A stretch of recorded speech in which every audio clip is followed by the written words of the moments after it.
podcast Repousser les limites. Votre animateur, JF Dussault, s'entretiendra avec des athlètes d'endurance et collaborateurs qui gravitent autour de la course en sentier et bien plus encore. Abonnez-vous, partagez l'épisode et bonne écoute.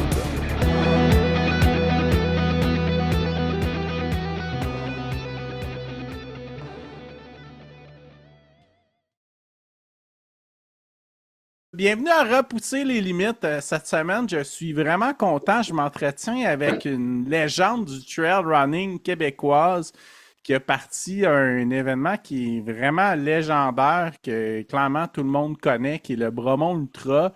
Il a couru plusieurs 100 000 aussi à son actif, puis c'est un super ambassadeur pour notre sport.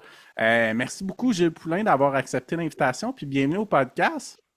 Ben, merci Jean-François Dussault. Je suis très heureux, très honoré de faire partie de ton podcast après toutes ces années. C'était carré. Non, mais c'est un super succès. Je suis super fier de toi, puis bravo. Ben merci, mais qui dit ça, hein, avec le Bromont Ultra? C'est moi qui devrais te féliciter. Ouais, non, mais c'est correct. It's all good. Tu sais, c'est chacun ses affaires, chacun son tour, c'est bon. Puis moi, je suis curieux de savoir, Gilles, comment que le sport est arrivé dans ta vie, toi? Le sport en général ou plus la course?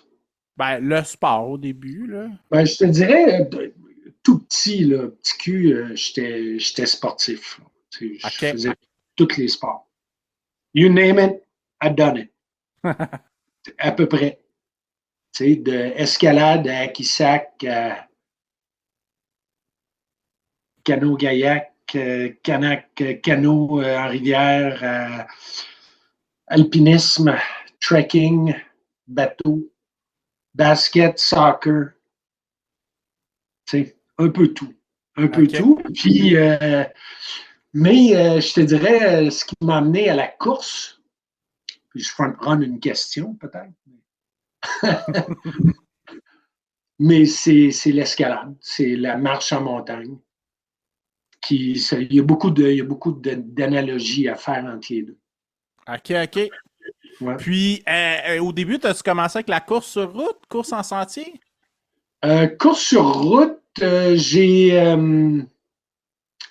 j'avais toujours un bucket list, hein, quand on vieillit tranquillement, mais tu sais pas, parce que tu n'as pas encore vieilli. T'es fan non plus, mais à un moment donné, tu te fais un bucket list parce que la vie avance, puis si tu ne te fais pas une liste de to-do, plate à dire, mais tu vas peut-être passer à côté des vraies choses que tu veux faire. Mm-hmm. Fait que je m'en étais fait une, puis le marathon faisait partie de ce bucket list-là. OK. Mais ça a commencé par un demi, genre j'avais 93, 14, j'avais 28 ans, genre, j'avais même pas 30 ans, j'ai fait un demi, mais tu sais, à l'époque, j'étais dans le business jusque-là, je fumais, j'habitais à Paris, j'ai pas le temps de m'entraîner, on commençait à avoir des bébés, tout le kit. Ça a pris un autre 10 ans avant que à l'aube de mes 40 ans, à 39 ans, j'ai décidé d'arrêter de fumer. Pas que j'étais un gros fumeur, mais je trouvais ça poche de fumer. Tu sais, j'étais comme... Ouais, puis c'est pas nécessairement un bon mix fumé puis cardio, hein? Non, puis tu sais, je trouvais que c'était une bonne raison pour arrêter de fumer. C'est à un moment donné, en mars 2004, je m'en rappelle encore, j'ai fait comme, OK, enough, ça suffit, là. Mm-hmm. Fait que je me suis inscrit pour le marathon de Montréal.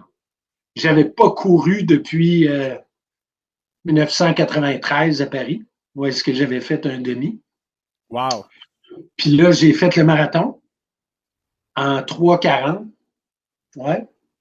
J'ai vraiment arrêté de fumer. Je n'ai jamais retouché depuis. Ben non, c'est pas vrai. Ça m'arrive encore.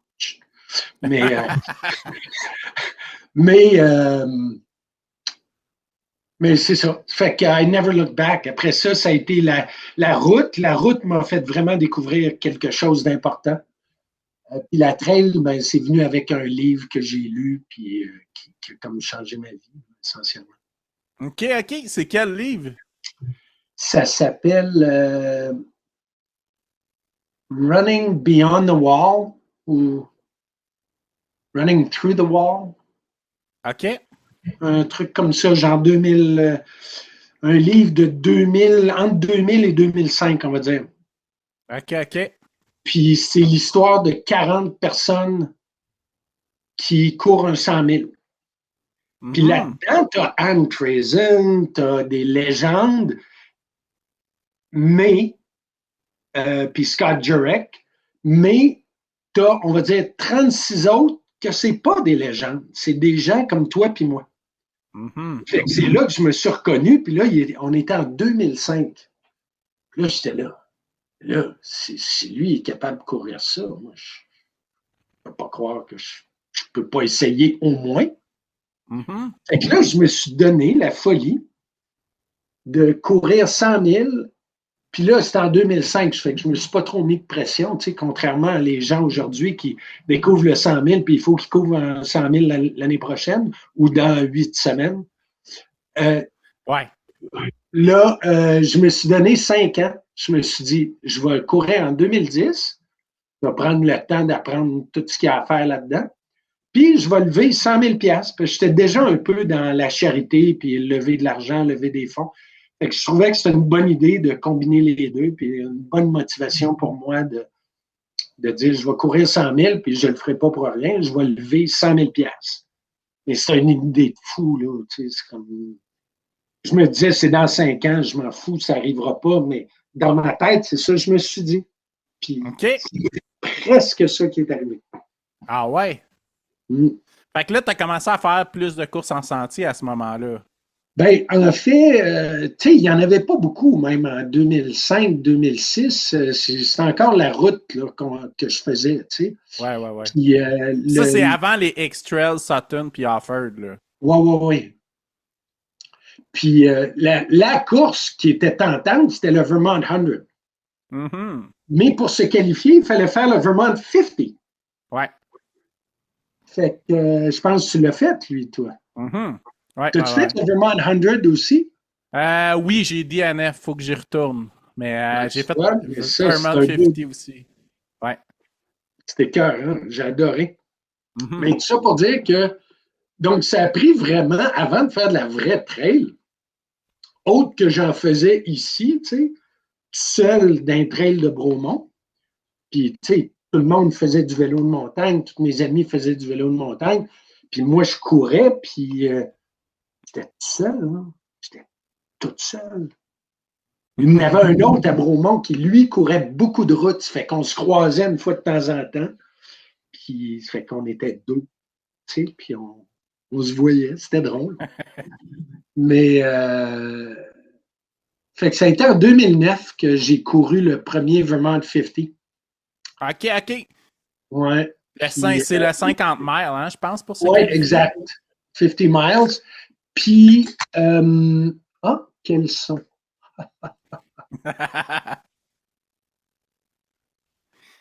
Hey, mais santé. Oui. Hey, santé. Merci, Jeff. Merci. Bonjour à tout le monde. Bonne saison. J'espère que tout le monde s'amuse. Parce qu'on a quand même une belle saison de course. Il n'y a pas trop de chenoute. Fait que, c'est ça. Donc, 2009, j'ai couru un premier 50 000. J'ai levé 50 000 $ cette année-là. Ouais? En fait, j'ai levé 65 000 $ cette année-là, tout seul, en faisant mes emails et tout le kit. Puis là, je me suis dit, peut-être c'est une bonne idée, ça. Si on était plusieurs à se dépasser comme ça, puis que tout le monde répondait comme ça, à donner généreusement, il me semble que ça pourrait être cool, tu sais. On est plusieurs à se dépasser, puis qu'on met ça dans l'humanité, puis plusieurs personnes donnent, puis on redonne aux causes. Ouais, sky's the limit. Ben, c'est là que le Bromont Ultra est né, comme ça. Fait que c'est là que ça a commencé à germer, cette idée-là. Ouais. Puis là, j'en ai parlé à mes deux boys, à Marc et François. On joue au hockey tous les mercredis. Eux autres, ils tripaient. C'est plus des gars de vélo, mais c'est des vélos d'endurance qu'ils faisaient. Eux autres faisaient le Bromont, 24 heures de Bromont, là. À l'époque, c'est la montagne. Ça fait qu'ils ont dit, on essaye quelque chose, tu sais. Mais ça, écoute, 2010, ça n'a pas marché. Moi, j'ai fait d'autres choses.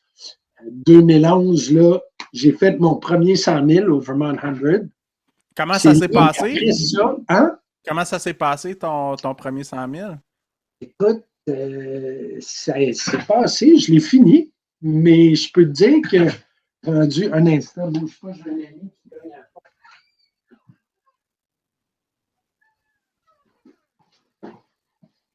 J'ai un ami qui cogne à la porte.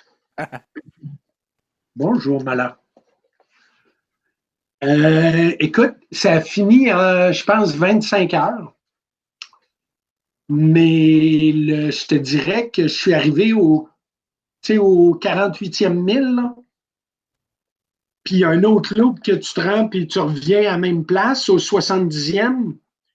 Ils m'ont arrêté au 48e mille parce que j'avais perdu presque 5% de mon poids. Ah, oui. Oui, tu te rappelles, ils nous pèsent. Puis si leur cut-off, c'est ça, c'est 5%. Puis là, ben, ils m'ont assis, ils ont dit tu vois combien de doigts, compte jusqu'à 10 par en arrière. Ça, j'ai commencé à parler allemand, là, voyons, c'est qui? Non. Fait que, longue histoire courte, ben écoute, finalement, je l'ai fini, mais j'ai appris que tu peux passer à travers plusieurs murs dans un ultra, tu sais, dans un 100 000. Là. Fait qu'ils ont fini par te laisser partir. Oui, parce que, tu sais, j'étais très, très, très conscient, puis j'avais pris beaucoup de pilules de sel. Il avait juste pas commencé à faire effet. Ouais, puis il fait tout le temps chaud en plein mois de juillet aussi. Ben, cette journée-là, il avait fait genre 30-32. Ouais. Fait que quand tu cours, c'est l'équivalent de 40 ou à peu près. Clairement, je n'avais pas bu assez. Pas pris assez de sel ou sué trop, la combinaison de.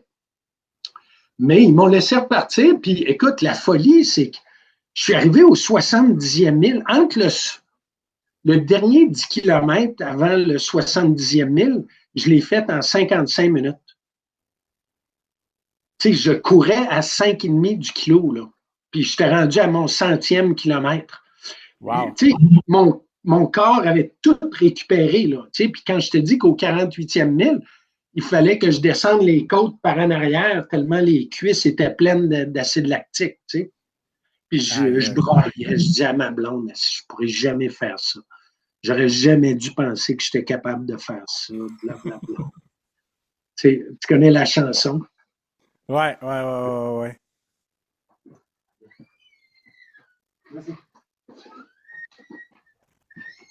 Excuse. Ah, pas de trouble, je ferai un petit montage. Fait que c'est ça, c'est le premier 100 000, puis le mantra de celui-là, c'était « tout passe ». Que j'ai repris plusieurs fois après, là, dans toutes sortes de trucs. Mais vraiment, tout passe. Puis c'est le bonheur comme le malheur, la peur comme la joie, tout passe. Puis moi, je suis curieux de te demander, qu'est-ce qui a été le plus dur entre ton premier 50 000 ou ton premier 100 000? Physiquement et mentalement, le premier 100 000, zéro doute. Ouais. Zéro doute. Le 50 000, c'est quand même spécial. Il y a plus de 12 heures straight. Puis pas de la petite pluie, là. Tu iras voir dans les archives du Vermont 50, là, 2009, là, c'est le déluge. Je pense qu'il y a 40% des vélos qui ont fini, ou à peu près, même pas. Les coureurs, je ne me rappelle pas c'était quoi, mais moi, ça m'avait pris, je ne sais pas, 11 heures, je pense. Mais c'était dans la boîte. Moi, mais c'est là que j'ai quand même pris une bonne décision, c'est que j'ai jeté ma montre dans le bois. Ah ouais? Oui, parce que j'étais rendu, on était, je ne sais pas, dans la 2e heure ou 3e heure, puis on était dans le bois, puis j'essayais encore de regarder, mon temps. Ça. Ah, ton pace, tout ça. Oui, mon pace. Puis là, à un moment donné, j'ai fait, mais de quoi tu parles? Mais on s'en fout. Have fun. Tu vas arriver quand tu vas arriver. On verra. let's go. Fait que j'ai littéralement enlevé ma montre.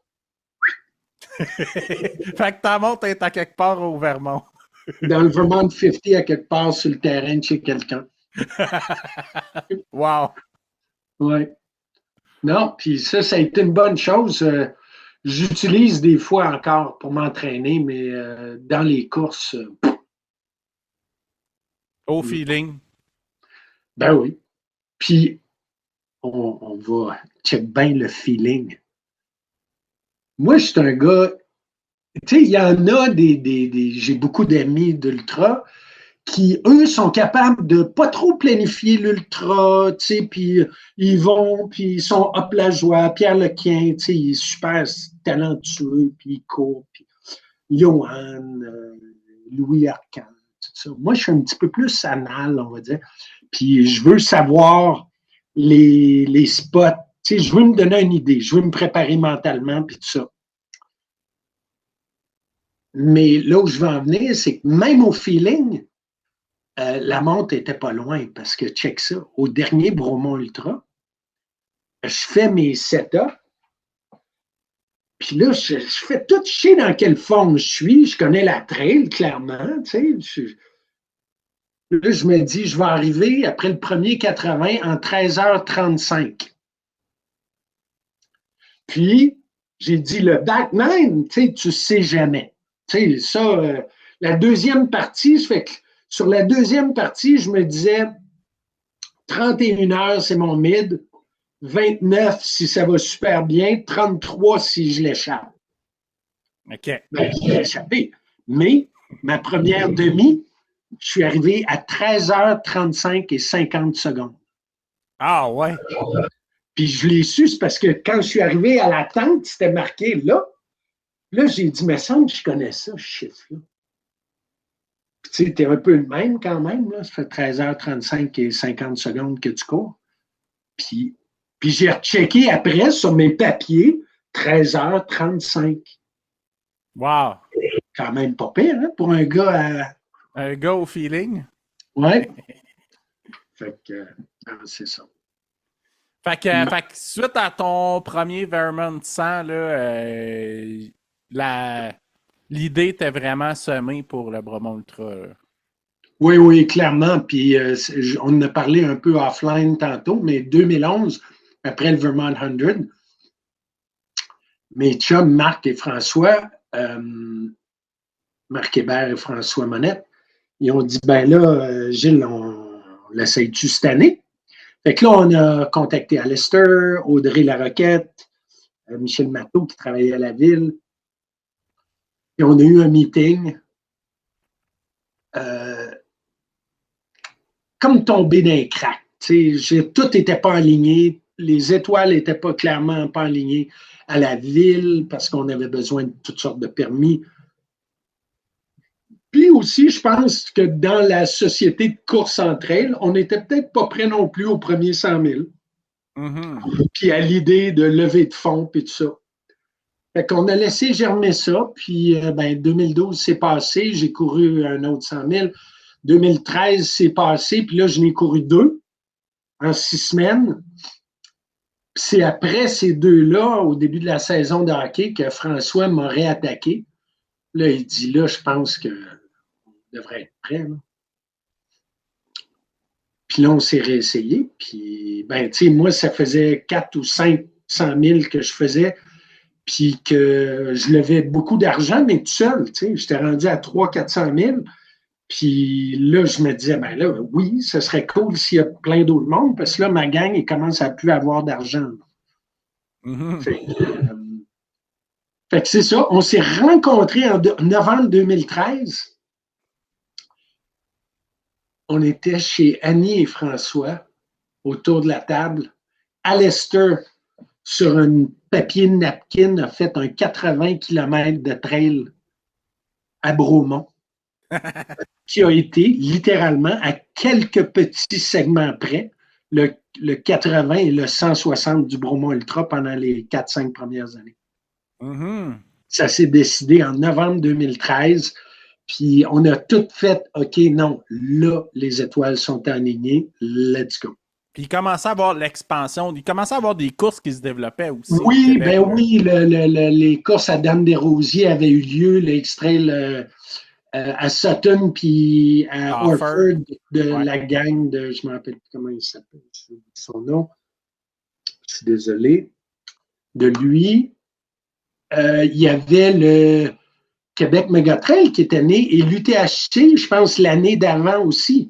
Ça, me semble que c'est 2013, UTHC, Oui, peut-être? l'UTHC, c'est 2013, voire 2012 peut-être, puis Québec Ouais. Megatrail, c'est pareil aussi.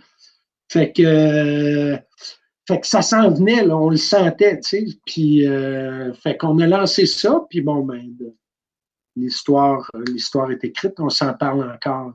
Ben ouais, fait que 2014 avec Johan Rock qui était là et Johan qui est arrivé, qui a couru, qui a fait un dodo de 16-17 minutes, puis qui a fini premier pareil, wow. de toute beauté. Non, c'est vraiment, il y a des belles histoires dans tout ça, c'est merveilleux. Moi, je suis très honoré et je me sens très touché de voir que ça existe encore, puis que ça continue à grossir, puis qu'on explose des chiffres de dons, puis tout ça, puis on est rendu à plus de 5 millions de dons, c'est quand même. Plus de 5 millions? Ouais. Wow! Tu sais, c'est pas des pinottes, là. Il n'y a pas une tonne d'événements là, qui donnent plus que 1 million par année. Là. Ça, c'est net, là. C'est net. Là. Tu sais, c'est pas on a levé 1 million, mais on en a dépensé 600 000. Là. C'est net. C'est donné, c'est d'un coffre. Il n'y a pas de dépenses. Ah, ben, félicitations. Ben, écoute, ça vient, oui, à moi, fine, mais tu sais, toi, tous les bénévoles, tous ceux qui sont venus au fil des années, tu sais, ça prend une équipe vraiment, ça prend une famille, ça prend une équipe solide. Là. Parce que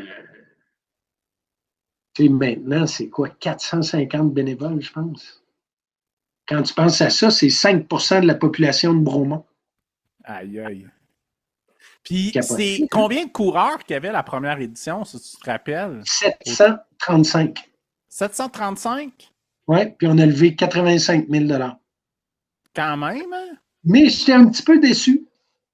Parce que le 85 000 $, c'était 25 000 $ de moins que moi, seul l'année d'avant. Ouais. Fait que tu peux comprendre que j'étais un petit peu déçu des 734 autres coureurs. Ouais. Mais je le dis avec beaucoup d'humilité parce qu'on le savait que c'était pas juste à propos du dernier dollar. Tu sais, c'était... Puis on l'a compris vite. Hein? On l'a compris très, très vite qu'il y avait beaucoup d'inspiration là-dedans. Il y avait beaucoup de... Tu passes au suivant, puis tout ça, puis d'avoir une meilleure santé, de prendre soin de soi, prendre soin des autres. Fait que quand on a mis que l'objectif n'était pas juste de lever des fonds, là, la paix a été achetée, dans mon cas.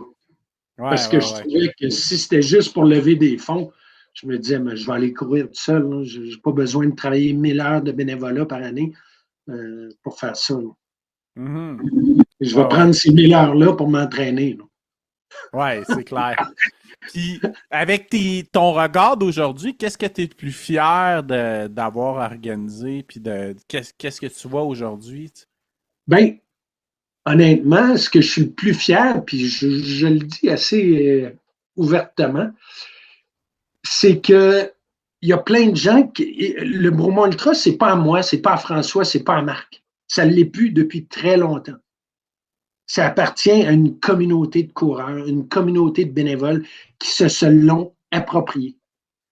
Une communauté de causes, parce qu'il y a plusieurs causes là, qui sont là depuis. La SLA sont là depuis le début.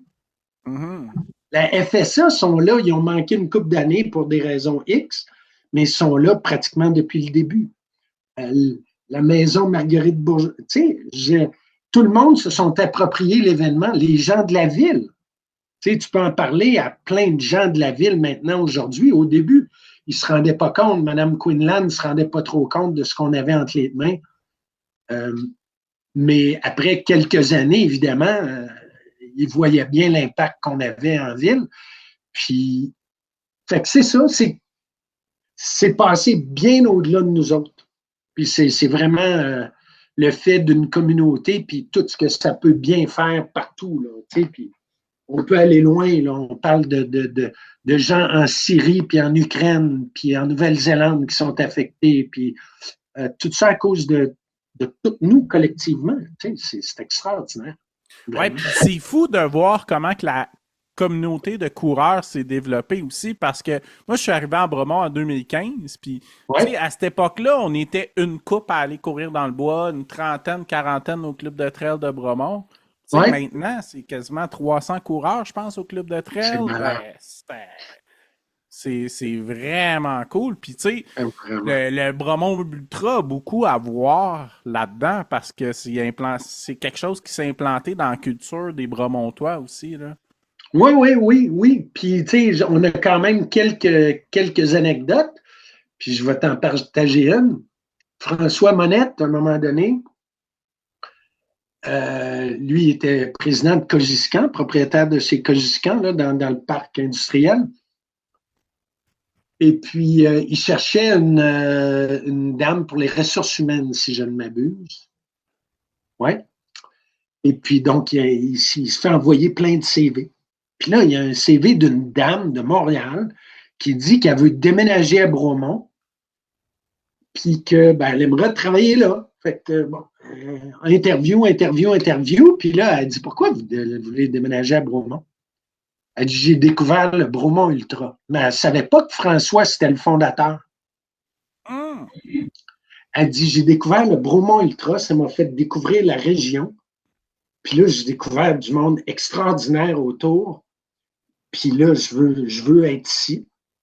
Cette dame-là a déménagé ici, acheté une maison. Mais ça, c'est pas... Il y en a plusieurs exemples comme ça. Ouais. Mais celle-là, c'était une mémorable, on va dire. Puis sinon, moi, un autre que j'ai en tête, que j'ai reçu sur le podcast il n'y a pas si longtemps, c'est Pierre-Luc qui a demandé sa femme en mariage au finish du 100 miles. Ben oui, ça, c'était beau, ça. Ça, c'était quelque chose quand même. Là. Alors, ça, puis on a eu, je veux dire qu'on a eu genre 3 demandes en mariage au fil des années. OK. Ouais. On a eu 2 ou 3. Certains. Ouais. Non, écoute, il y a eu plein de moments de fou, là, tu sais.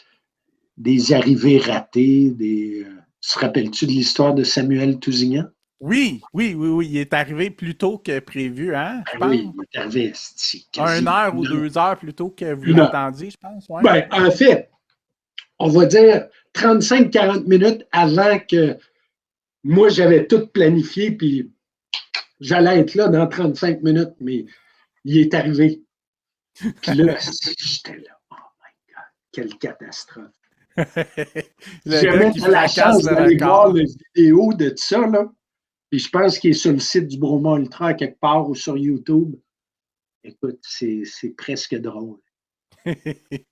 Il arrive, puis il traverse la ligne d'arrivée, puis il fait « Coudonc, j'ai-tu gagné, moi? » Littéralement, tu le vois et tu l'entends dire ça.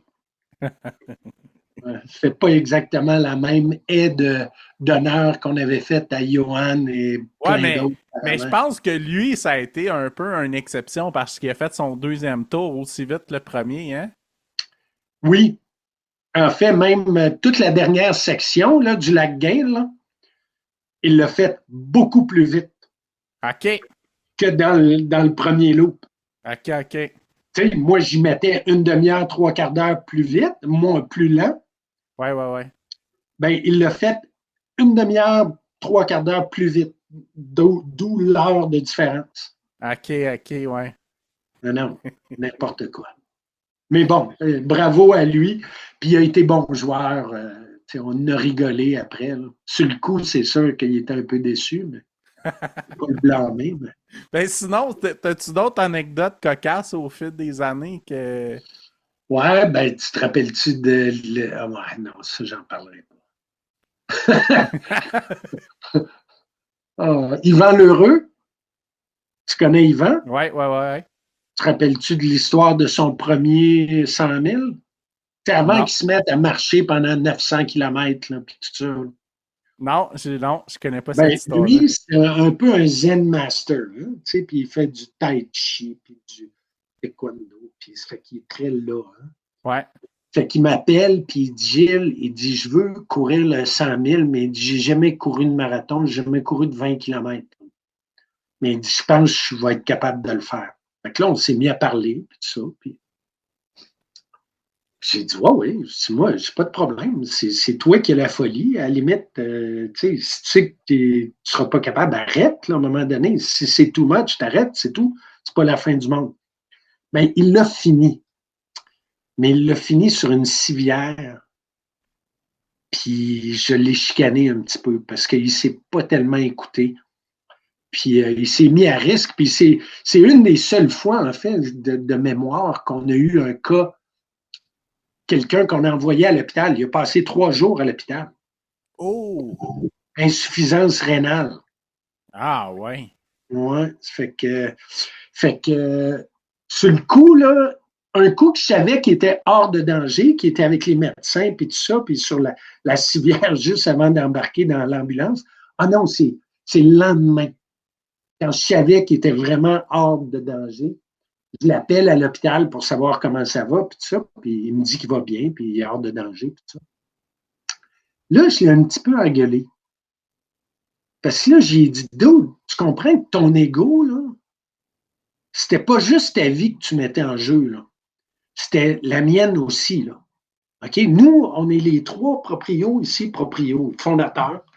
Tous les bénévoles, on a tous travaillé pour partir ça, là. Toi, là, il t'arrive quelque chose, tu meurs, mettons, là. Comment on se sent, comment tout le monde se sent, puis après ça, c'est sûr qu'on n'organise plus. Tu comprends? Puis les autres, là, avant d'en organiser un, ils vont y penser 2 fois aussi. Puis j'ai dit, tout ça, c'est ton ego qui t'a amené là. Parce que ton corps, il te disait d'arrêter, mais toi, tu disais, mon corps, mon esprit est plus fort que mon corps, mon esprit est plus fort que mon corps. Bien, c'est vrai, mais à un moment donné, il ne faut pas être idiot non plus. Tu sais, puis les alpinistes, il faut être capable d'arrêter à 50 mètres du sommet. C'est tough en tabarnane. Mais ça a sauvé des vies comme ça a tué des vies pour ceux qui n'étaient pas capables de faire ça. Puis on a un Québécois qui l'a fait récemment, puis je le salue, puis je le félicite. Puis tu vois, c'est le genre de choses. Fait que, puis justement, un DNF, ça ne tue pas. C'est correct. Ça va faire mal à ton ego pendant 8 secondes, puis après ça, ton corps, il va te remercier. Ouais, puis toi, en tant que coureur, tu es passé par là aussi, par des DNF? Bien sûr. Bien Je sûr. me rappelle, tu m'avais dit ça un moment donné. Moi, j'avais abandonné au Bromont Ultra, puis tu m'avais dit, écoute, Jeff, tout bon coureur se doit de passer par là un jour ou l'autre. Ben, tu sais, à un moment donné, c'est statistique aussi. Tu sais, moi, je suis un gars de stats. Hein? Je suis un gars de chiffres dans ma vie de travail et même non-travail. Fait que je faisais les stats, avant de faire mon premier 100 000. Ça faisait quand même 25 ans que les 100 000 existaient. Des milliers de coureurs, souvent des centaines de fois les mêmes coureurs, fine. Mais les stats, c'était clair. Tu avais 66% de succès. Ouais. Donc, sur 300 000 que tu allais courir, tu allais en réussir 2. Sur 10, tu allais en réussir 6 ou 7. Ouais. Moi, je suis un petit peu en bas de cette moyenne-là, à 5. 5 sur 10. Mais je pourrais dire qu'il y en a une couple là-dedans que j'aurais pu finir. J'avais le temps en masse, puis c'était vraiment un choix. Mais bon, c'est correct. Mais j'aurais pu être dans les stats de 0.6. Là. Aujourd'hui, je ne sais pas, je serais curieux de voir les stats aujourd'hui. Tu sais, mise à jour, là. Parce que le Bromont Ultra, on a rarement dépassé les 66% du succès. Puis, tu sais, c'est peut-être un sample qui n'est pas une centaine ou 125 par année. On s'entend que l'année du déluge, là, on n'était pas là, je pense. Là. Non, on était à quoi, 15%? Ouais, je pense que c'était 16 qui avait fini. Dans ces eaux-là, c'était vraiment pas beaucoup. Là. Non, c'était malade mental. Mm-hmm. C'était complètement fou cette année-là. Mais c'était le fun aussi, tu sais. Puis justement, les DNF, tu sais, c'est comme... Moi, dans mes plus belles courses, ben, tu sais... Leadville, 2012. DNF à 100 km, une de mes plus belles courses à vie. Ah ouais? Oui, c'était extraordinaire. C'était beau, c'était incroyable. Puis j'ai un de mes super bons potes qui est venu me rejoindre. Je suis passé par toutes les émotions du monde entier, mais je ne pouvais pas manger pour X raisons cette journée-là. C'était à 10 000 pieds d'altitude. Hein? Ouais, c'est l'enjeu. Ça ne rentrait pas. Ouais. J'avais pas de salive, l'eau ne rentrait pas. J'ai pris du lait auquel je suis allergique. Ça n'a pas aidé. Longue histoire courte, entre le 50e mille et le 60e mille, il faut que tu repasses par Hope Pass. Tu passes de 10 000 à 14 000 pieds d'altitude, puis tu redescends à 10 000 ou une affaire de même. Mm-hmm. 10 km.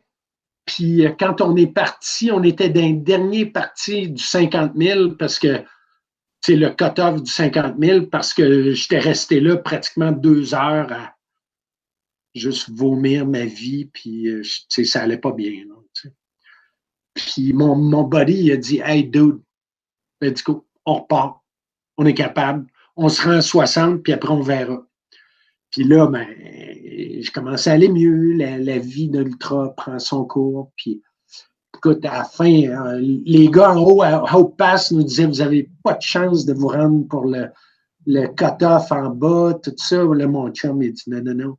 On a une chance, let's go, on est capable. » Fait qu'écoute, on a couru comme des malades. On est arrivé dans le petit village éclairé, il devait être 1h du matin, il y avait des lumières partout, il y avait du monde partout. C'est un village genre de, je sais pas, 15 maisons, 20 maisons. Puis il y avait du monde partout, dans les champs, à côté du river crossing, où est-ce qu'on est là avec des lots jusqu'aux cuisses, juste avant de rentrer dans le village. Puis la musique, puis tout ça, écoute, on était des rockstars là, à 1h du matin, puis ils savaient que le cut-off était proche, ça fait que tout le monde nous cheerait on, tu sais, écoute, c'était extraordinaire.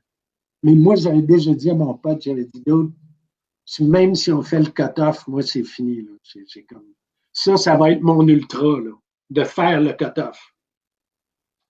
Fait que c'est ça, on a arrêté après, je sais pas trop, 16 heures, un truc comme ça. Okay. Lui aussi, il a arrêté? Oui, c'était mon pacer. Ah, ok, ouais, je comprends. Ouais.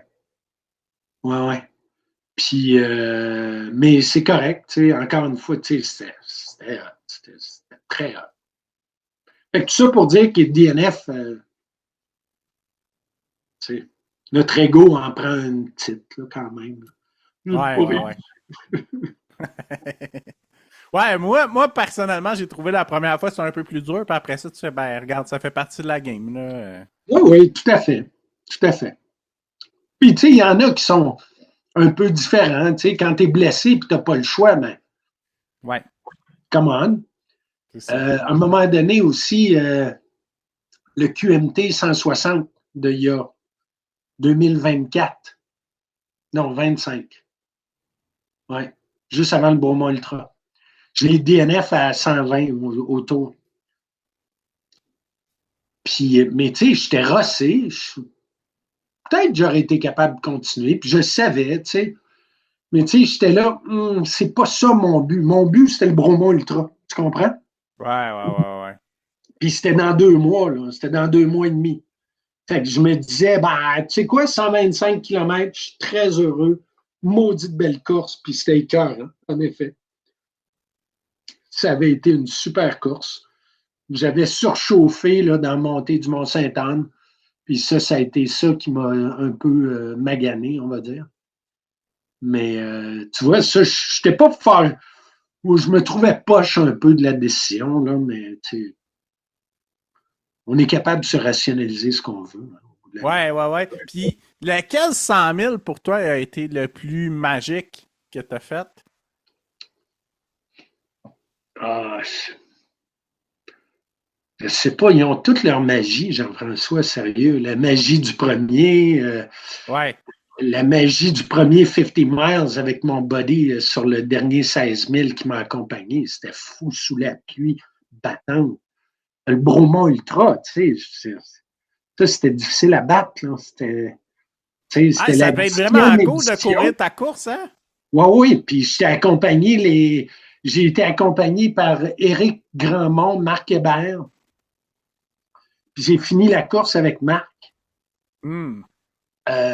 C'était hot à battre. C'était difficile à battre. Ma blonde qui m'a suivi à tous les spots, puis elle n'était pas obligée, là, elle en avait vu d'autres, là, puis j'y avais dit, c'est pas nécessaire, là, mais elle a décidé de me suivre chacune des stations, c'est un peu grâce à elle si je me suis rendu. Non, chacun a la magie. Chacun des DNF a la magie. Je t'en ai parlé de Leadville. Massanutten, j'ai fait un DNF à 82 000. 82 000. Ouch! Ben, Ouais. oui, ouch, mais non. Ouais. Écoute, ça faisait tellement mal en dessous des pieds. Il me restait 18 000, puis j'avais plus de 12 heures. Fait que j'avais amplement de temps, là. Ouais. Mais là, j'avais plus de fun, là. Tu sais, c'est comme d'autres. Pas de fun. Mais ça, c'était écœurant. On a commencé ça sous la pluie battante avec Pat Godin, Fred Giguère, Pierre Lequin, moi. On était plusieurs, là. Stéphane Caglione. On était descendus toute une gang là-bas. C'était écœurant, là. Tu sais, puis je trouve ça juste plate que je ne l'ai pas fini. Puis je n'ai pas fini avec eux parce qu'entre-temps, on est parti. Mon pacer est venu me rejoindre, puis on a arrêté à 82 000, puis après ça, on a repris la route pour Québec. Mais ça, je suis déçu de ce DNF-là pour ne pas avoir fini avec les potes. Tu comprends? Ouais. Pas à cause du DNF. Je comprends. T'sais, Bryce Canyon, c'était magique. Il y a un monsieur qui me dépasse au 95e mille. J'étais avec un autre gars, écoute, on était tous les deux détruits. Mon headlamp avait cassé durant la nuit. Je l'avais retrouvé en plein milieu de la nuit, ce gars-là. Puis on s'était suivis. Puis on rentrait genre dans les 30 heures, 31 heures. Puis là, il y a un gars qui passe à côté de nous, mais un gars assez balèze, là, genre 6 pieds 1, on va dire un bon 250, 275 livres, 6 pieds 2. Tu sais, un balèze. Et là, il me dépasse, puis il est avec un jeune, genre, le balèze, il a l'air plus âgé, tu sais, plus âgé que moi. Puis l'autre, il a l'air plus athlète, tout ça. Puis je dis, crime, c'est son père qui l'accompagne, ou tu sais, whatever. Là, le gars, il dit, vous devriez avoir honte. You guys should be ashamed. You're getting past. Puis là, lui, il faisait référence au balèze qui nous dépassait. Ben lui, il nous dépasse. Puis là, je dis à mon buddy, je l'avais rencontré ça après, je dis, oh boy, là, mes amis à l'arrivée, là, s'ils arrivent avant nous, là, je vais me faire abuser, là, mais solide. Là. Il y avait Louis Arcan, Patrick Hood qui m'attendait. Louis avait déjà fini, Patrick avait DNF. Puis là, j'arrive à 31h08. Je m'assois, j'ai les pieds détruits de sable. Tu sais, il y a des craques, le sang pisse de partout. Mes souliers sont rouges.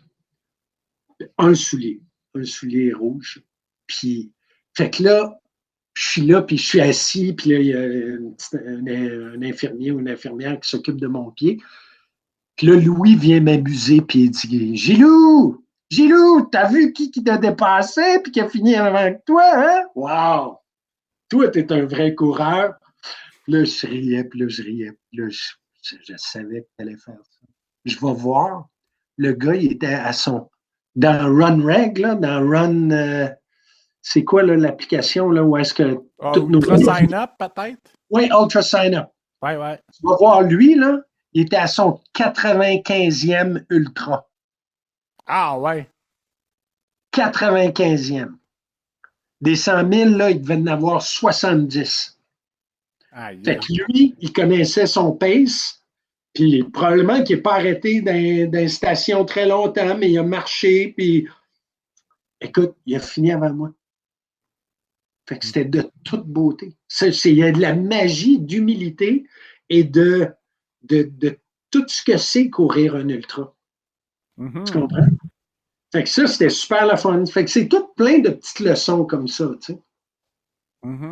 Puis là, on ne parle pas de toutes les rencontres qu'on fait sur la trail aussi, hein. Ça, tu l'as vécu. Ben oui, c'est clair. Puis moi, je suis curieux, avec l'expérience que tu as aujourd'hui, Gilles, là, qu'est-ce que tu donnerais à un coureur qui nous écoute, qui voudrait courir son premier 100 000? Prendre son temps. Pas durant le 100 000, ça aussi, mais surtout de ne pas gonner pour le 100 000 tout de suite. Tu sais, je n'ai vu beaucoup de coureurs là, à travers les années du BU, tu sais, des centaines et des centaines et des centaines de tous les niveaux, puis il y en a beaucoup qui se sont brûlés. Ils se sont brûlés mentalement et physiquement. Tu sais, c'est pas la majorité qui sont restés dans le trip de continuer à courir ça. Il y en a beaucoup qui sont brûlés. Puis c'est pas ça. Ben, en tout cas, pour moi, c'est pas ça le but. Tu sais. Le but, c'est pas la performance, c'est le challenge, le challenge de s'auto-challenger, si on veut. Mais tu sais, on n'est pas obligé de passer d'un 10 km à 100 000. Chaque étape vaut sa peine. Je trouve ça vraiment très important, en fait. Parce que je trouve que la longévité est plus importante que la performance au bout de la ligne. Ah ouais, je suis d'accord avec toi. Hein? Je dois tout le respect à ceux qui le font dans la performance. Tu sais, puis qui en font leur vie. Puis, mais ça va les rattraper. Tu sais. Scott Jurek, il court plus de 100 000. Puis il y en a plein. Des tops, là, de quand j'ai commencé, là, la plupart ne courent plus de 100 000. C'est drôle, moi, j'en cours encore. C'est moi qui ai 60 ans. Tu sais? Ouais, puis des gars comme toi puis Pierre Lequin qui ont été consistants au fil des ans, c'est quelque chose que j'ai l'impression qu'on voit un peu moins dans la nouvelle génération des coureurs.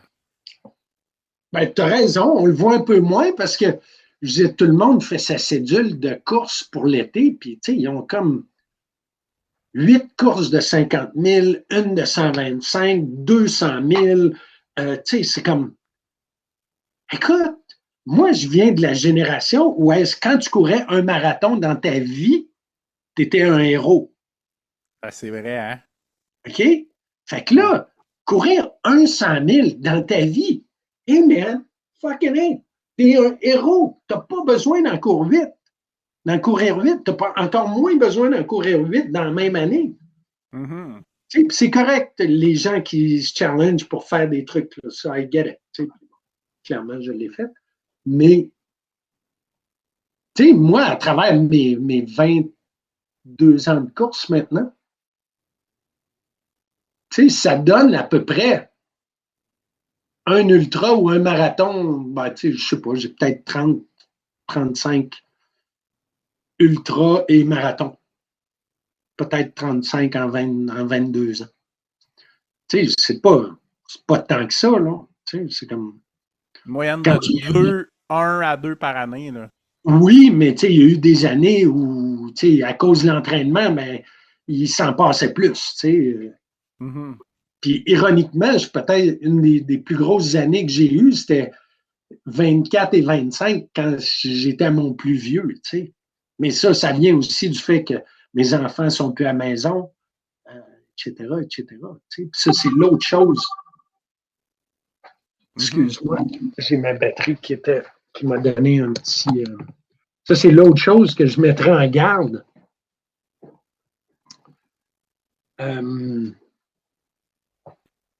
les plus jeunes, les gens et les gens qui ont des familles.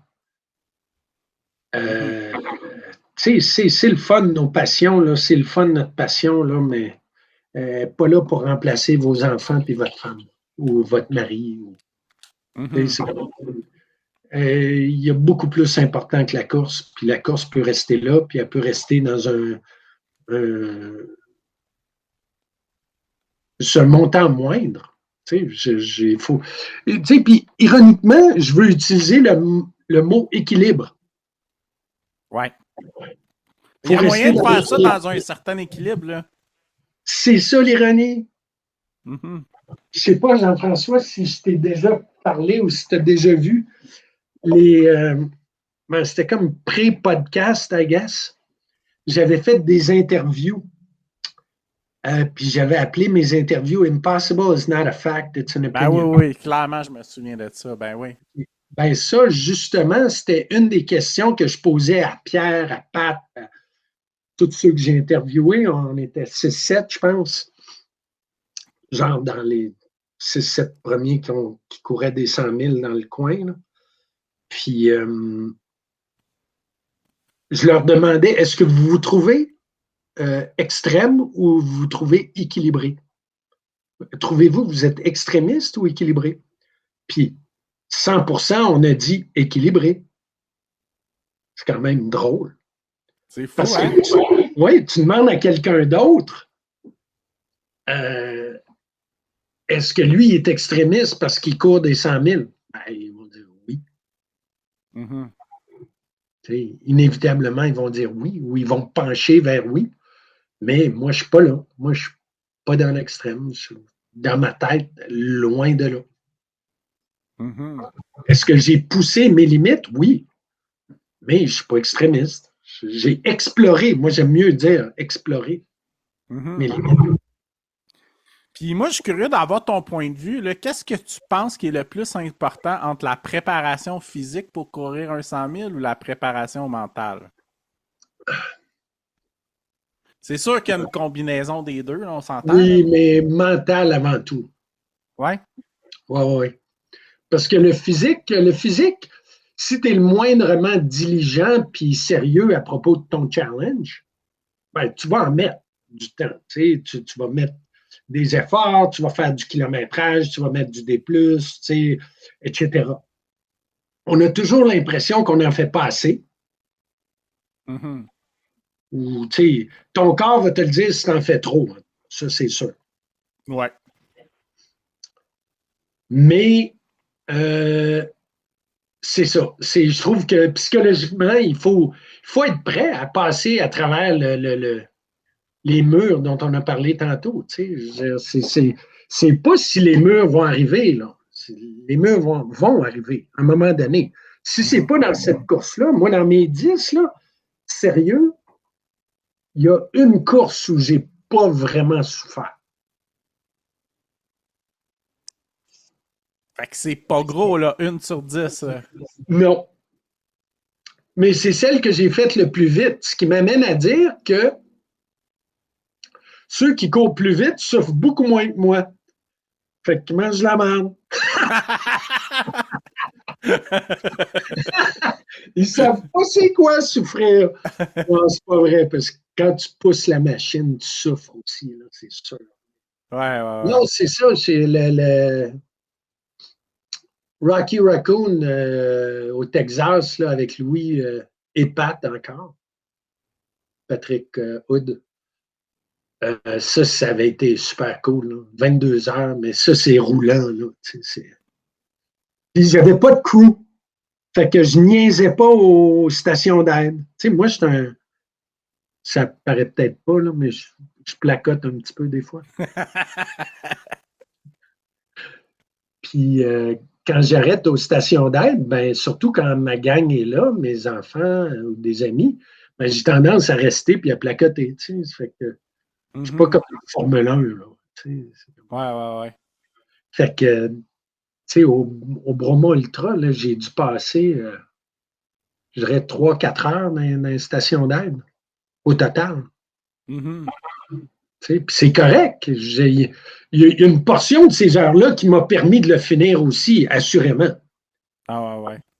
Ça fait que tout ça est un équilibre, ça aussi. Je pense que j'ai peut-être pas besoin de passer tout ce temps-là. Rocky Raccoon, j'ai passé 0 temps, puis j'ai fait en 22 heures. Puis...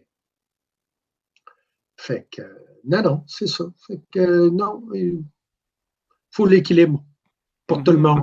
Dans l'entraînement, puis... Ton entraînement, toi, ça ressemble à combien de sorties de course par semaine, mettons, pour préparer un 100 000?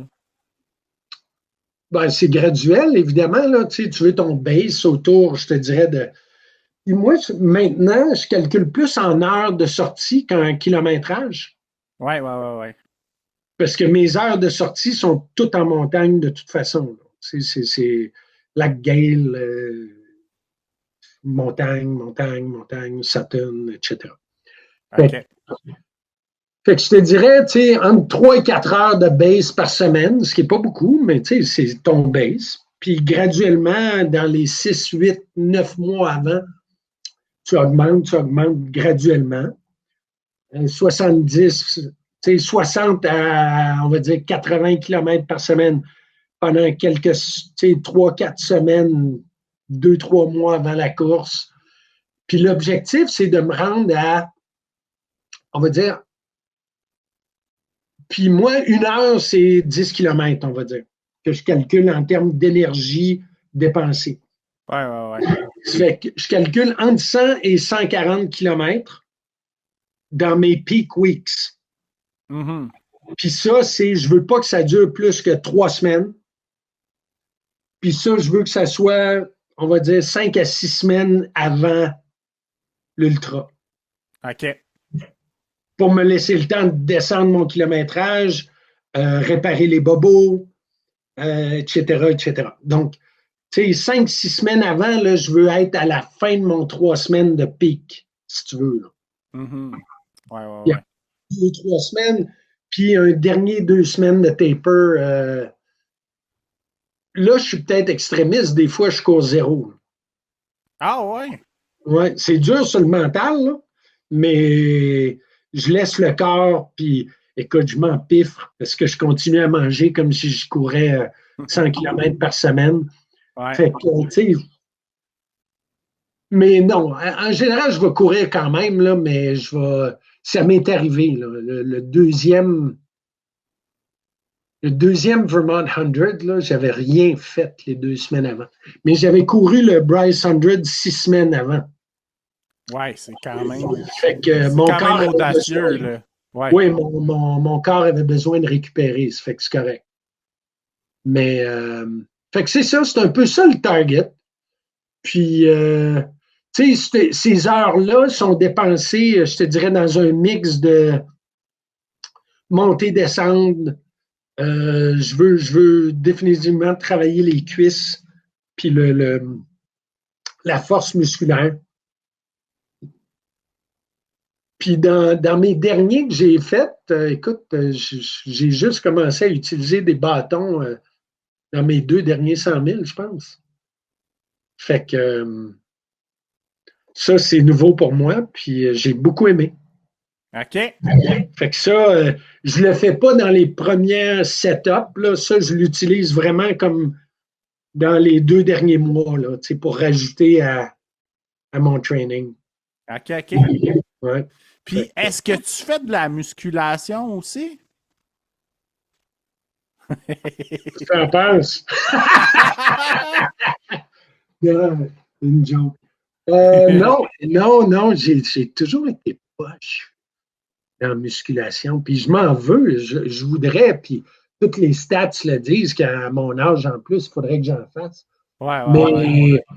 Tu sais, moi, j'ai eu des problèmes de dos, j'ai eu des problèmes de genoux solides, de dos solide. Puis le plus important musculaire, c'était le corps. Mm-hmm.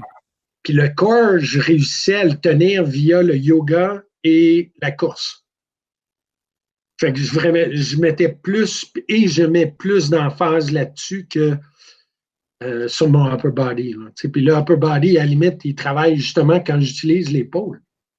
Ah ouais, c'est vrai. Ouais. Fait que ça, c'est le fun. Mais en même temps, je te comprends. Tu sais, si on aime ça courir dans le bois, c'est parce que généralement, on n'est pas des fans d'être dans un gym. Fait Ouais, que c'est ça. je te comprends à 100% je te rejoins beaucoup sur ce point-là. Puis moi, je suis curieux de te demander, préparation mentale, est-ce que tu fais quelque chose de spécifique autre que tes entraînements pour te préparer? Je lis beaucoup. OK? Moi, je suis un lecteur de base. Mhm. Je lis beaucoup, beaucoup, beaucoup, beaucoup, beaucoup, beaucoup, beaucoup. Fait que quand je suis dans ce type de training-là, je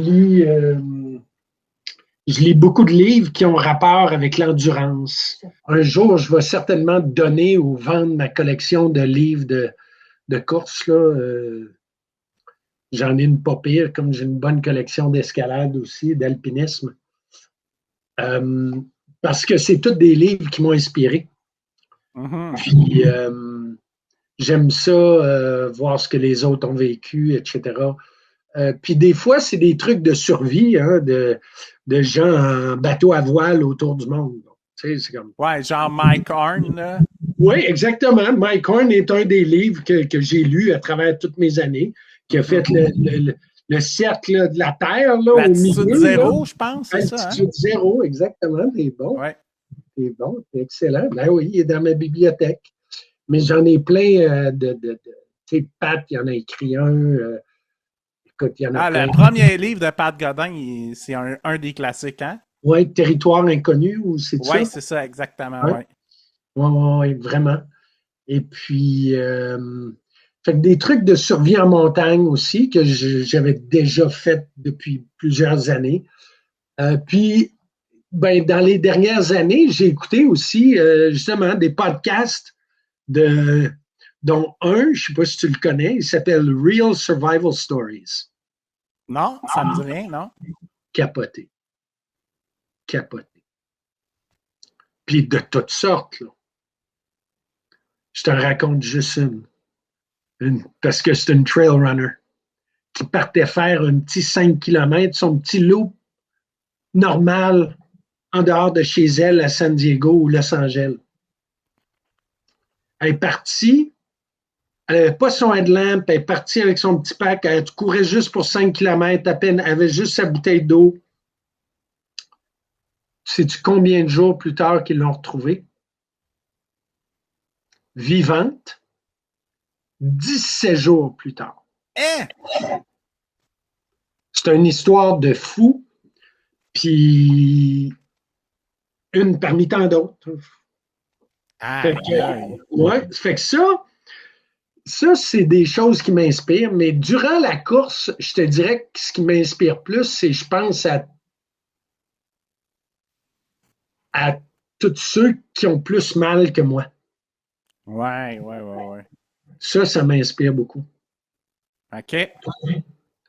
Puis ça, c'est souvent plus durant la course ou même en entraînement. Je me fais souvent ça. Quand j'ai mal, là, où on est au milieu d'un training plus hard, là, plus hardcore, là, tu penses que tu as mal, là? Pense à lui.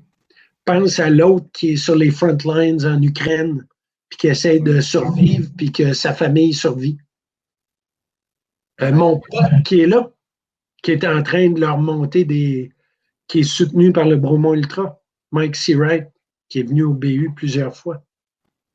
Je pense à lui, je pense à justement tous les gens qui ont des difficultés physiques, mentales, qui n'ont pas cette chance. Ça fait que ça fait partie de la game aussi. Il y a zéro doute. Mm-hmm. Mm. Puis moi, je suis curieux de te demander, Gilles, comment tu vois ça, l'évolution du trail running, mettons, disons, prenons les 10 dernières années jusqu'à aujourd'hui. Ben, on est passé, en fait, ça, c'était comme la phase 2 du trail running. Mm-hmm. La phase 1, là, c'est good old pop and mom shop, comme à Massanutten. Ils ont une tente, une petite affaire, un petit flag qu'ils ont encore depuis 30 ans qui est marqué Massanutten 100. Puis, Même au Vermont Dread, là, c'est pas si. ouais, C'est gros, mais en même temps, c'est une petite affaire quand même un peu broquette, là. ben c'est ça, c'est ça. Un coup de sifflet, puis tout le monde est parti, tu sais, puis Ouais, ouais, un ouais. petit peu de banjo à l'arrivée, puis tout le monde est content. Ça, c'était la phase 1. Mhm. Puis c'était tous des gens qui arrivaient là, un peu ring-a-ding, pas de, tu sais, il n'y a personne qui avait du gear là-dedans, là, tu sais, on inventait tout ce qu'il fallait transporter avec nous, puis comment on devait le transporter. Puis je m'inclus parce que moi, je suis comme à la fin de cette première phase-là, si on veut. Ouais. J'ai commencé à courir à la fin de cette première phase-là. Où est-ce que,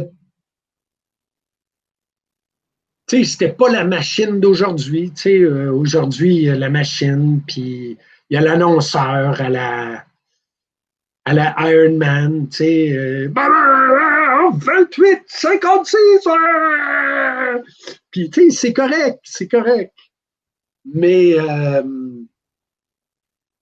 c'est ça, c'est la phase 2, c'est la commercialisation, puis c'est mais la commercialisation est venue avec le fait que c'est trippant maudit de faire de la course en sentier. Mhm. Ça fait du bien, puis c'est Ouais. un bel exercice, puis c'est une belle activité. C'est une activité extraordinaire quand tu y penses. Elle coûte pratiquement rien. Là. Si on ne s'oblige pas à acheter tout le gear à 1000 pièces là, puis toutes les jujubes à chaque course qui t'en coûte 150, qui te coûte plus cher que le dossard finalement. Ouais. Tu sais, on n'est pas obligé de faire ça. Là. Zéro. Mhm. Station d'aide au Bourmont Ultra, tu n'as pas besoin de te promener avec tes jujubes. Tu en as en masse de gear. Mais pourtant, on est tous coupables, puis maintenant, on amène tout. T'sais. On veut en avoir entre les deux. T'sais.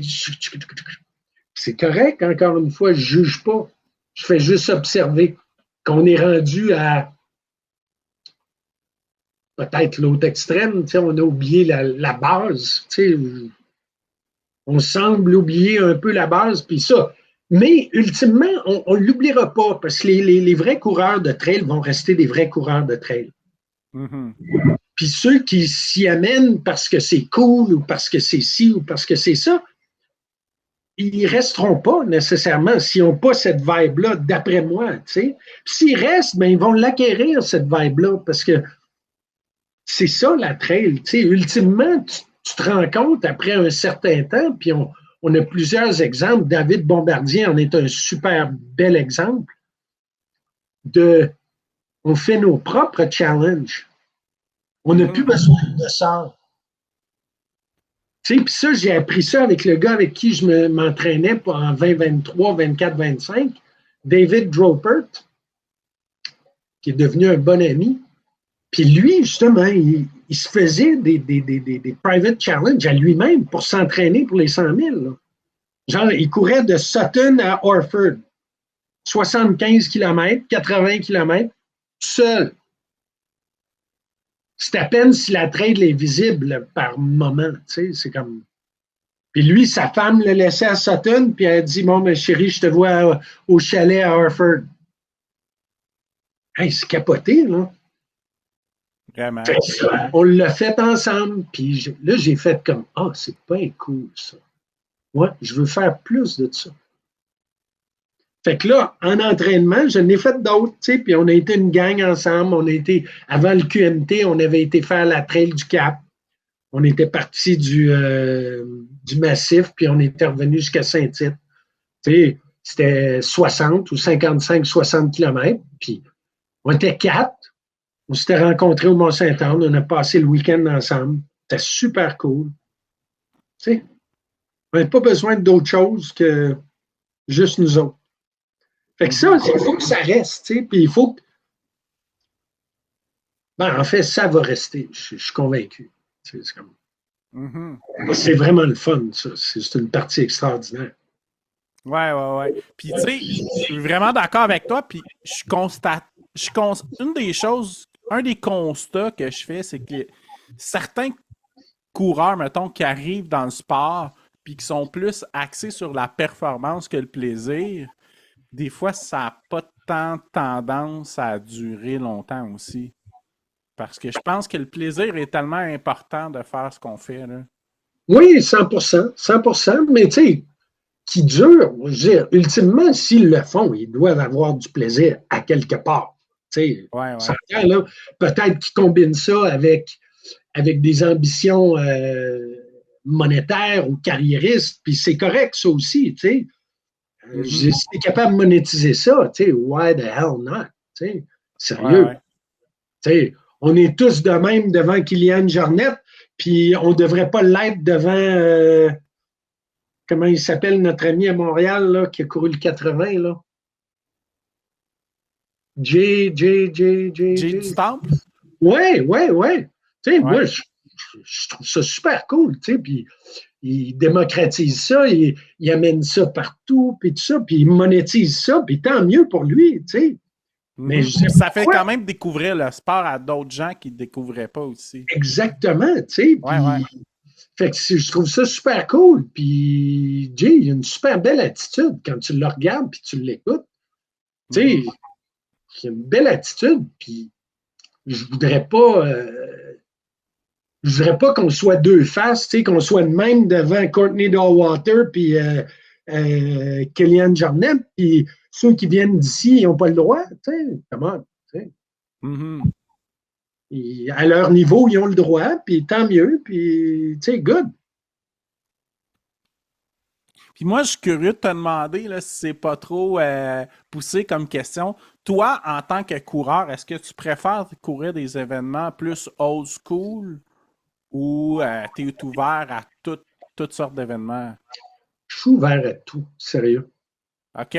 C'est sûr que la nature puis le trail amène plus old school, c'est nice, puis c'est relax. Tu vas camper au Vermont 100, puis tu te lèves dans ta tente, puis tu y vas, puis il n'y a pas un village de bebelles qui essaye de te vendre des trucs. Il y a quelque chose de nice là-dedans, mais je te donne un exemple.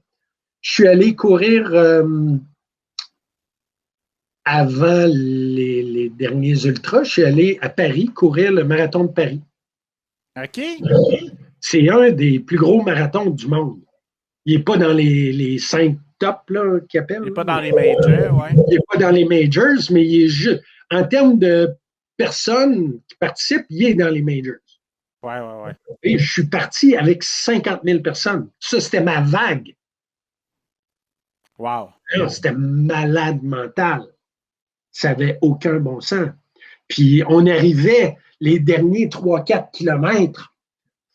Je veux dire, tu te sentais comme au Tour de France, tu sais, quand il n'y a pas de clôture, là, puis tout le monde ferme, là, puis ils veulent tout te toucher, puis tout ça. Puis écoute, c'était comme ça pendant les 2 derniers kilomètres. C'était malade mental.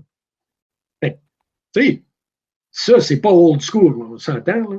Ouais, ouais, ouais. Mais t'as eu autant de plaisir? Oui, vraiment. J'en suis pas revenu. Il y avait une vibe débile. C'était fou. Fait que, non. Fait que, tu sais, je suis certain qu'aller à l'UTMB, ça doit être extraordinaire dans cette façon-là. Mais est-ce que je suis tenté d'y aller ou tout faire pour m'y rendre, incluant les milliers de dollars que ça va me coûter parce que c'est très loin et qu'ils ne donnent pas les apparts, ça a l'air, durant le temps du UTMB. Mais là, tu as vu que le nouveau maire de Chamonix s'est chicané avec l'UTMB, hein? Tu n'as pas vu ça? Non, j'ai pas vu ça, non. Ah ouais, il va limiter bien les choses. Là. Ça suffit. Là. Parce que les chamoniards sont plus contents. Là. Okay. Ils n'ont plus de fun. Là. Pendant les 2 semaines avant, là, ils n'ont plus de fun. Là. Fait qu'ils ont dit, ça suffit. Puis, tu sais, moi, je ne voudrais pas ça que ça arrive à Bromont. Et évidemment, on est beaucoup plus petits, mais on ne veut pas ça non plus. On veut que ça grossisse. Puis, j'aimerais ça qu'on ait 5-6 000 coureurs éventuellement, si on peut avoir le P1 en montagne. Pour qu'on puisse, pas que ça soit plus gros, mais pour qu'on puisse faire lever 2 millions par année. Ou 2,5 millions par année. Comprends-tu? Mhm. Ça, j'aimerais ça. Mais bon, ça, c'est plus entre mes mains, c'est dans les mains de notre nouveau DG, Julien. T'as-tu rencontré Julien? Non, non. Il vient d'être nommé, là. OK. Ouais, un bon garçon, un gars de Magog, un triathlète. Fait que ça va être intéressant, mais qui comprend très, très bien tout ce dont on se parle. Mhm. Mm. Puis moi, je suis curieux, Gilles, qu'est-ce que tu aurais comme message à passer aux nouveaux trail runners qui nous écoutent? Puis quand je parle nouveau, ça peut être des 5 dernières années. Là. Ouais, non, mais je veux revenir dans le fun, puis de se faire des petites aventures nous-mêmes, puis courir du point A au point B. Ouais, ouais, ouais. Ah, ça, c'est tellement le fun. Mhm. Tu sais, moi, ma femme allait voir mes amis à Harford, mettons. Je dis, ça te dérange-tu, chérie? Moi, je vais y aller, mais je vais y aller à la course. Fait que je partais, 42 kilomètres plus tard, j'arrivais au lac Stockley. On se donnait rendez-vous à Stockley 4 heures plus tard. Mais moi, je partais tout seul. Fait que, tu sais, c'est le genre de petits trucs où est-ce que tu découvres la course sous un autre environnement que juste ta montre ou juste ta performance de faire ton 5 minutes du kilo, ou 4,30 du kilo, ou 4 du kilo, ou 3,30 du kilo. Là, pour ceux qui sont à 3 du kilo, là, allez aux Olympiques. Là. Tu comprends? Ouais. C'est vraiment d'explorer tout le gamut de la course. Puis, je dirais même ceux qui font de la trail et qui pensent que la route, c'est de la merde. Oh, excusez-moi. Non, ça n'est pas. C'est juste quelque chose de différent. Mentalement, c'est très difficile. C'est plus difficile 42 km sur route, mentalement, que sur trail. Je suis d'accord avec toi. Ah non, c'est tough, c'est Parce que tough. t'es tout le temps à côté dans ton seuil sur route, hein? Ben, il y a ça parce que tu es avec plein d'autres mondes, puis donc tu checkes ton temps, puis ton temps est plus important, puis tout ça. Le côté performance est un peu plus là sur route quand même, il faut se dire. Assurément, mais c'est pas inintéressant en soi, tu sais, sans vouloir te péter la santé ou te péter la face à le faire. Se donner un objectif de 3,10, 2,50, 3,30, 4, 4, 4,10, 4 écarts, 4,5, 5, c'est correct. Mais faites-le avec plaisir. Tu sais, il y a tellement des beaux trips à faire. Puis justement, explorer. Si vous êtes à Montréal, pour ceux qui sont à Montréal, le Mont-Royal, là, il y a des belles single tracks, là, extraordinaires single tracks. C'est tellement le fun. C'est cool d'avoir une montagne à plein centre-ville aussi. Ben oui. Ouais. Puis, tu sais, mixer les deux, moi, j'adore ça. Moi, mixer la trail avec les routes de terre ou un peu d'asphalte, ça ne me dérange pas. J'adore ça. Tu sais, point A au point B, je pense que c'est un de mes favoris quand même. Choisir, je pars d'ici puis je m'en vais chez mes amis à Bolton Est. Un autre 42 km que j'ai fait pour le fun. Ah ouais, c'est cool ça. Vraiment. Il y avait un party, puis moi, je suis arrivé au party à course. Puis, ben là. Puis, sinon, Gilles, y a-tu des événements auxquels tu n'as pas participé qui sont sur ta bucket list que tu voudrais absolument participer? Absolument, il n'y en a pas, je te dirais. Parce que j'ai fait ce que j'avais à faire. Tu sais, je suis. Il y a un événement qui était dans mon bucket list, puis qui l'est encore, puis c'est le seul. C'est Death Valley, comment on l'appelle, qui vient de se faire. Où il se fait là. Oui, Badwater? Badwater. OK. Ouais. C'était lui qui. Parce que c'était un des extrêmes des ultras, là, quand j'ai commencé. C'est mythique, là. Oui, puis il n'y avait pas de 200 000 à l'époque, il n'y avait pas de. Non, ouais. C'était le 135 000.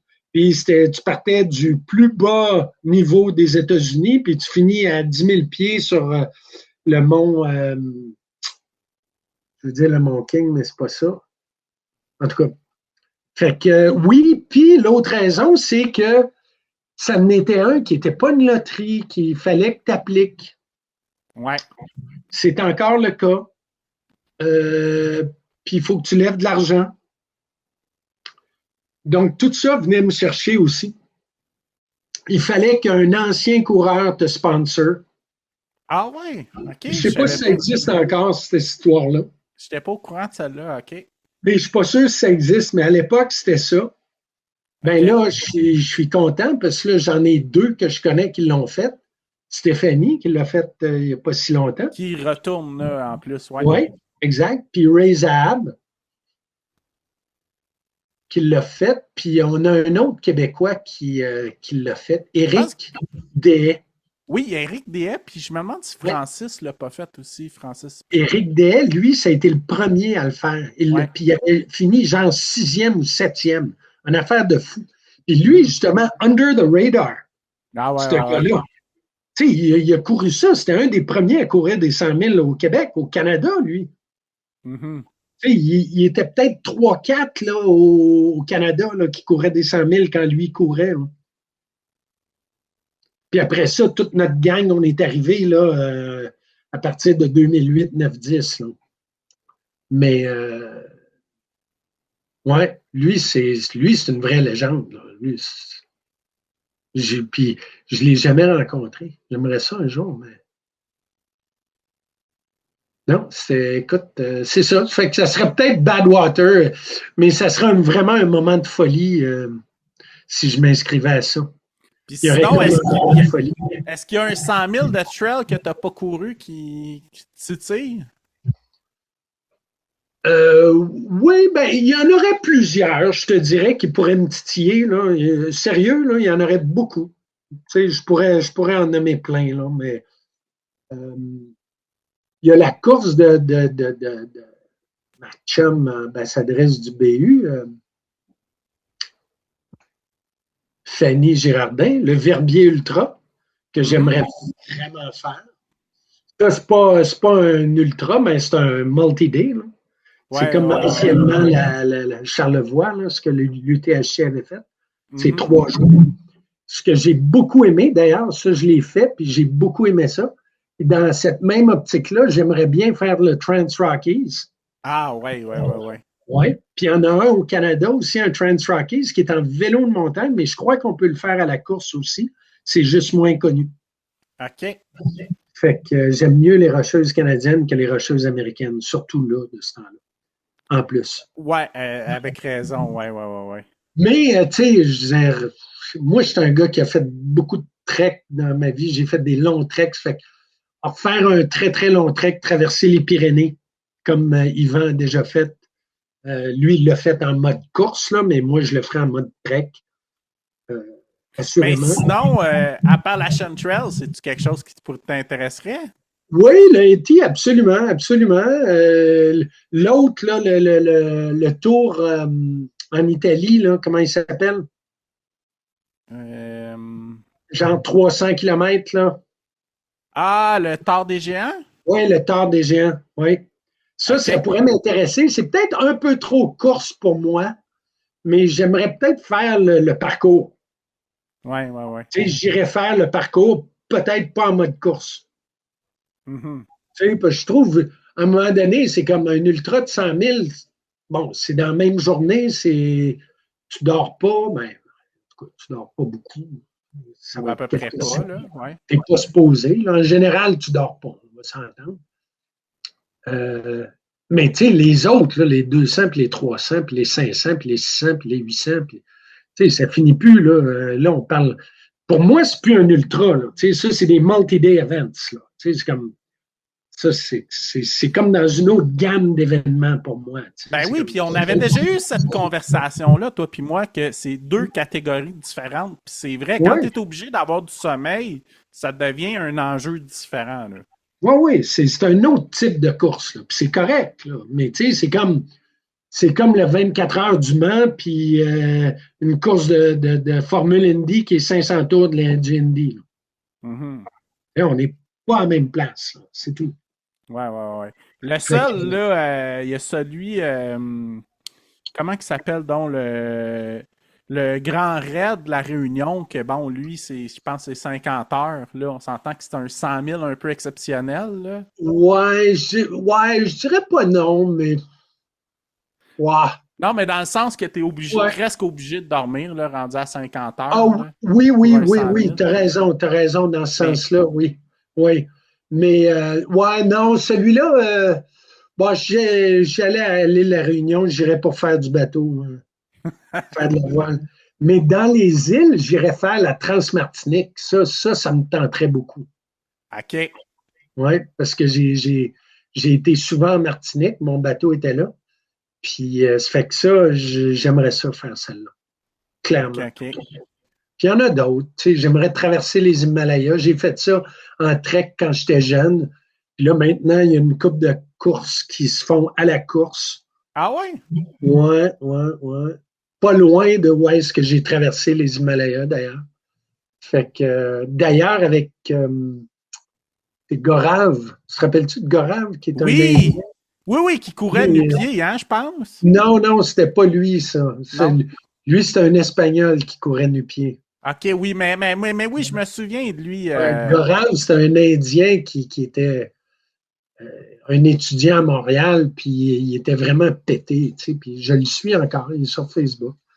Puis justement, là, il parle des ultras en Inde, puis c'est sûr que je dirais pas non d'essayer ça un jour, tu sais. Mm-hmm. Parce que c'est un bout du monde qui m'interpelle. Ouais. Ben, écoute, Gilles, moi, je tiens à te féliciter puis te remercier aussi pour tout ce que tu as amené à la communauté du trail running québécois parce que vraiment, ça a été un game changer ce que tu as amené à Bromont. Là. Fait que je tiens vraiment à le souligner puis à te féliciter parce que, tu sais, si ça n'aurait pas été de ça, il y a beaucoup, je pense, d'auditeurs qui nous écoutent qui couraient peut-être même pas aussi. Fait que. Oui, mais ça, avec tout le respect, tu sais, la vie arrive comme elle arrive. Nous, on a été chanceux dans le timing. Les étoiles étaient alignées. Ouais. Si ça n'avait pas été nous, ça aurait peut-être été quelqu'un d'autre, tout simplement, tu sais, qui serait Ouais. tombé dans le bain du. Fait que j'apprécie, tu es super gentil. Je prends les paroles avec humilité, et je les prends pour toute mon équipe, toute ma gang avec qui on a parti ça. Parce qu'eux autres font partie de ça. Puis nos premiers bénévoles, tu sais, qui ont cru. Nos premiers partners, je vais faire du name dropping, mais Desjardins, Tabarouette, s'ils n'avaient pas cru en nous, on n'aurait pas été là. Ils sont encore là. Tu sais, puis notre ami Xavier Roche avec Eurovia, pareil. Tu sais, il y a 7-8 ans, eux autres, ils ont décidé d'être là. Puis quand c'était la COVID, qui nous ont soutenus, puis qui nous a sortis de la chenoute, c'est eux autres. Parce que sérieux, là, il fallait peut-être fermer les portes. Ah ouais. Ben oui, parce qu'on n'avait plus de sous, là. Parce que nous, on avait payé pour plein de choses, on était annulés, il fallait rembourser. On avait mis de l'argent de côté, mais on revenait à zéro, là. Eux autres se sont tenus debout. Ben, un gros merci à eux aussi. Oui, 100%, 100%. La ville aussi, tu sais, puis tous ceux, en fait, tout le monde. Tous les bénévoles, tous les coureurs qui ont continué à venir puis à se présenter année après année, c'est extraordinaire. Puis ceux qui viennent en équipe aussi, là, qu'il y en a en équipe, les équipes, ben oui, c'est extraordinaire. Tu sais, c'est plus de, je sais pas, il y avait presque 100 équipes encore l'année dernière. Tu sais, c'est 1000 personnes qui lèvent des fonds et qui sont juste là pour des causes, littéralement. Là. Ouais, parce qu'ils courent des 2 puis des 6. Là. C'est ça, puis il y en a là-dedans qui sont pratiquement pas des coureurs, mais qui se prêtent au jeu. Fait que, tu sais, je leur lève mon chapeau aussi. Là. Absolument. Puis on doit les remercier parce que c'est un super bel exemple. Tu sais, c'est vraiment, c'est se dédier à donner aux suivants puis essayer d'inspirer les autres. Fait que non, c'est cool. vraiment. Puis, en terminant, Gilles, là, si tu avais un conseil à donner à quelqu'un qui voudrait se lancer puis faire un événement là, avec l'expérience que tu as acquise, qu'est-ce que tu donnerais, toi, comme conseil? Eh boy. Euh, Attache ta tuque. Non, non. C'est super le fun. Ça nous redonne. Hein? On fait ça bénévolement, fine, mais ça nous a redonné au centuple. On s'entend. Là? Ouais. Fait que non, écoute, ça vaut la peine, surtout pour l'organiser pour des bonnes causes, puis des causes, puis ça vaut la peine, aucun doute. L'organiser au niveau professionnel, ça se fait encore, puis il y a encore plein de places, plein de places d'amener des nouvelles sortes d'événements, puis bon, etc., etc. Ça, le monde est très innovateur, puis les gens semblent à recevoir cette innovation-là avec beaucoup d'enthousiasme. Mm-hmm. C'est comme on le voit avec les Last Man Standing, avec les ci, avec les ça. Puis on ne parlera pas de toute l'historique de toutes les courses à obstacles qui ont toutes inventé toutes sortes de courses à obstacles, mais qui étaient toutes ultimement bons pour la santé, puis qui faisaient sortir le monde. Pas bon, fine. Mais même chose avec la course. Est-ce qu'il y a moyen de faire quelque chose professionnellement, mais sans tomber dans, je veux dire, l'excès des 3 grosses courses du Québec, là, on va dire, là, du QMT, du BU puis l'UTHC. Là. Est-ce qu'il y a moyen d'en faire une sans tomber dans la trop grosse organisation? Oui, il y a moyen de le faire, puis de faire une belle organisation, de faire un beau trip, de se faire des sous en le faisant. Fait que oui, il y a moyen, puis mais c'est ça, c'est d'avoir une équipe qui. Tu ne feras pas ça tout seul. Tu as besoin d'une équipe. Ouais. Bien déléguée. Puis trouver des bons partenaires financiers, des gens qui vont te backer. Puis surtout pour la première, voire deuxième année. Mm-hmm. Sinon, c'est ton cash qui vient au bat. Ouais. Ça a été le cas pour nous, mais on était plusieurs, puis on s'était dit qu'on était prêt pour une couple d'années. Ça fait qu'on l'a fait, mais après ça, c'était correct. Ben, un gros merci à toi, Gilles. Puis écoute, bonne continuité dans tes projets de course aussi à toi personnel. Puis, merci beaucoup. Félicitations de courir après autant d'années aussi. Moi, j'admire ça, là, pour vrai. Là. Ben, c'est le fun. Puis en fait, moi, c'est devenu comme. Bon, tu vois, après le dernier BU, je ne veux pas dire arrêter de courir, mais j'ai arrêté de m'entraîner. OK. Fait que là, je courais une fois par semaine, des fois 2, des fois 3, des fois 0, des fois 1, des fois 2, des fois 0. Tu comprends? J'y allais quand ça me tentait, comme je voulais. Puis, après 1 an et demi de ça, là, je vois que ça me manque un petit peu plus que ça. Fait que là, ça fait 2-3 mois, j'essaie de vraiment réintroduire plus de régularité puis de discipline dans mon affaire. Puis je suis content, en fait. Ça commence à marcher, puis ça paye des dividendes, puis je suis content. Mm-hmm. Mais en fait, je pense que c'est bon aussi de prendre des pauses un moment donné aussi, hein, si on veut perdurer dans le temps. Là. Oui, parce que je te dirais, après le dernier bout, là, les 2 années et demie précédentes avaient été très intenses. Justement, le QMT 125, le BU 80, le BU 160, j'avais fait plusieurs projets de entre 50 et 100 km tout seul. 2 ans et demi très intenses, mais c'était très intense ici aussi. Ouais. Parce que la discipline, ça vient avec tout. Ça vient avec la discipline du sommeil, la discipline de manger, de boire, de ci, de ça. Puis ça, j'étais fatigué de ça. J'étais content d'arrêter puis de me laisser aller un peu. Mm-hmm. Puis je l'ai fait 1 an et demi, mais là, ça suffit. Il faut que je revienne avec un petit peu plus de discipline. Bon, ben super. Fait que je te souhaite une bonne continuité puis un bon retour en piste. Là. Puis plaisir de se recroiser dans les trails.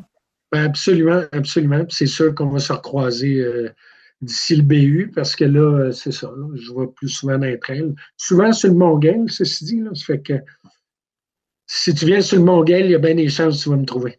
Bon, ben super, ça. Fait qu'un gros merci à toi, Gilles. Salut, Jeff. Salut bien. Salut à tout le monde. Bye.